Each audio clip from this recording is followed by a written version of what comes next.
So what at the end, what was the spark in your estimation? It looked like just a different team there all of a sudden when you're down 58-50 and bingo, you're up 60-58. I just think we got some key stops.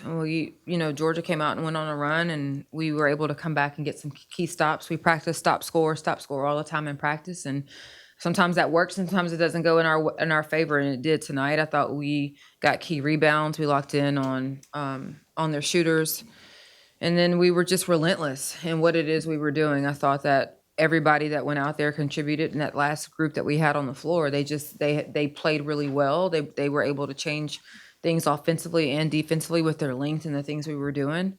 I think putting Erica and Soleil in together was really helpful and got Soleil off the ball and freed her up to knock down some shots, and Erica made good decisions with the basketball. And then when we didn't make the shot, Amira and AC just came in there and just were relentless on the offensive glass. Looked like that full court pressure then too when you were down. It seemed that helped you out a little bit too, bothered them some. Yeah, listen, their guards are really good and they're freshmen, so we're going to see them for a really long time. But they're so quick, and so we wanted to just slow them down and not let them get a full head of steam. And she slipped, right? We got lucky, she slipped, and then we come down again, and it just slowed them down and got them out of their rhythm. And we were able to capitalize on it. Those two steals, the first by AC, and then for Erica to get one right after that, really was a huge momentum swing. Coach, the past couple games, it seems like there's been deficits, but they've just been too large to crawl out of. Just got down 8. What about your team responding, being able to overcome that? Well, if you look at our stats and Georgia's stats, we're almost identical in every category. So this whole week we've been talking about what's the separator. And you look at the stat sheet, we're tied after the 1, we're tied after 2, we're tied after 3. And the separator was just going to be who was going to make a play at the end on one side of the ball or the other or both. And I thought that's what we were able to do. I think going into the fourth quarter, AC maybe had 2 points, and I don't Yeah. think Warren had scored yet. Did that kind of give you a sense of, maybe not a good sense, but thinking if we've been able to keep up without offensive production from them, that's got to come at some point. And then we saw it. They both did, especially AC. Yeah, well, I mean, I think for AC, she knows every single night, like the game plan is going to be to stop her first. And so our message to her has just been continue to find a way to affect the game and stay in it. Don't get frustrated, stay in it. And I thought she was tremendous. This was probably her best game yet in terms of her response, right? She went and got offensive rebounds. She got it to the paint, made key baskets down the stretch. And that's just a sign of her continuing to stay in it when things weren't going her way. The first 3 quarters, they did a great job. But like I told her, they can stop you from catching it, possibly, but they can't stop you from going to rebound it, right? Once you get to your spot, you're pretty good in those areas. And so I think the people around her helped her in that way too. Amira being out there with her helped. Again, Soleil being off the ball opened things up for her a little bit too. So what about time running out and Erica's the one that drives the ball? What was the design there? I mean, was their defense dictate a little bit, or what about that specific play? Yeah.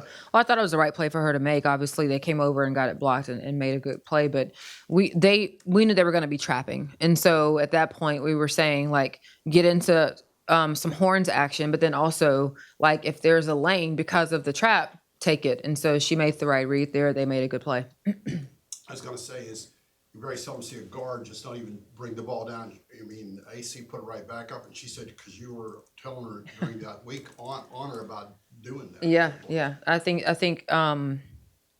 AC can affect the game every single play that she's out there on both sides of the ball. And so just encouraging her to continue to do that more. And, after every quarter is like, hey, this is your quarter, stay in it. This is your quarter, stay in it. And so just having that positive talk, I think she went and rebounded the ball really well and made a key play for us down the stretch.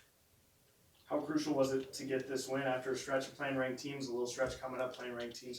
How big was this? That was huge. I mean, any win you get in this league is huge, but coming off of 2 road losses, playing at home, like we want to win because we want to continue to show improvement and get better. We want to win for our fans who come out and support us every single night. Our morale is great. Our mentality is really good, but being able to benefit off the fruits of your labor also feels really good too. I think it's just it's something that they've worked really hard for, and so I'm happy for them.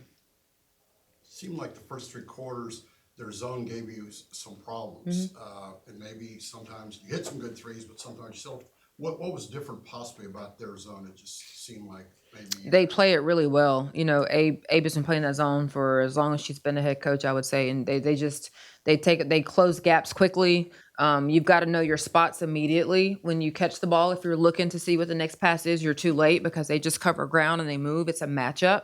And so while it looks like a zone, they match up out of it. So it feels like zone and man at the same time. And so you got to be really clear on your calls. And I didn't think I thought we turned it over, and I didn't think we were focused, especially in the first and second quarter, on making the right reads in the zone. And then we settled into it a little bit better. It's just something that you've got to continue to grind and continue to stay persistent with. And it's hard to simulate. So even with our practice guys, as much as you try to have them simulate the zone, it's really hard to do. And so it takes a minute to get adjusted to it. With what, Kay was talking about battling back from some deficits. Say it again. Just in terms of battling back from some deficits, were you kind of pleased with how it seemed like, at no point, A, that the game got too far out of hand, and B, like that there was like any specific area that it was just so one-sided in their favor, not like it was, I guess, a pretty even effort across the board. Did that kind of, I guess, put your mind at ease a little bit, knowing it was a close game? Well, again, we felt like it would be. If you look at our stats and their stats, they're almost identical in every single category. So we felt like it was going to be this type of game. So we always spend a ton of time on time and score, but we probably drilled that more the last 2 days than anything because we felt like it would come down to the last couple plays of the game. In regards to being down, being down 8 with 4 minutes, we've been in that situation quite a bit. And so I think that they kept their head, they made the right play, and everybody just is getting more comfortable in those situations. Hopefully we're not in them a lot anymore, but if we are, that's this game, that's this league. It's going to be, for the most part, a possessions game. And so I thought they handled it really well.